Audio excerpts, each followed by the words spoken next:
একটা গল্প দিয়ে একটু শুরু করতে চাই মাননীয় স্পিকার। ছোট্ট গল্পটি হচ্ছে, রাজা তার উজিরকে বলে দিয়েছিল সকাল থেকে এটা কাজ করবা, এই কাজগুলো করবা। উজির বলেছিল যে আমাকে যে কাজগুলো বলেন কোনটা কখন গুরুত্বপূর্ণ কোনটা ছুটে যায় তার চেয়ে আপনি আমাকে একটা তালিকা করে দিলে ভালো হয়। তালিকাও করে দিয়েছিল। তালিকা দেখে দেখে সে কাজ শুরুই করেছিল।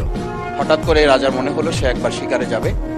ঘোড়ার পেঠে উঠে যখন রেকাবে পা ঢুকিয়েছে, রেকাবে পা ঢুকালে পা আটকে গিয়েছিল।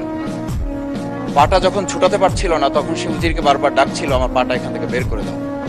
পাটা বের করতে যাচ্ছিল না উজির, কারণ উজির বারবার খুঁজছিল যে তালিকাটা করে দেওয়া হয়েছিল সেই তালিকার মধ্যে পা আটকে গেলে ওটা বের করে দেওয়ার বিধান ওখানে আছে কিনা। শেষ পর্যন্ত রাজার পা আর ওখান থেকে বের করা যায়নি এবং রাজাকে মুক্ত করা সম্ভব হয় নাই বলে আমরা গল্পে জেনেছি। ঠিক আমার কাছে আজকে সংসদ এরকম একটা গল্পের মতো মনে হয়। আমরা জুলাই সনদে যখন আমাদের 4 বছরের সন্তানরা জীবন দিয়েছে, আমরা যখন দেখেছি বিগত 17 বছর উন্নয়নের কথা বলে আমাদের নির্বাচনকে ভুলে দেওয়া হয়েছিল, আবার বিগত 1.5 বছর আমরা লক্ষ্য করলাম যে সে সময় আমরা কেউ কেউ নির্বাচন এবং নির্বাচন বলে বলে আমরা আমাদের মাথা থেকে বিচার এবং সংস্কারটাই ভুলে দিয়েছিলাম।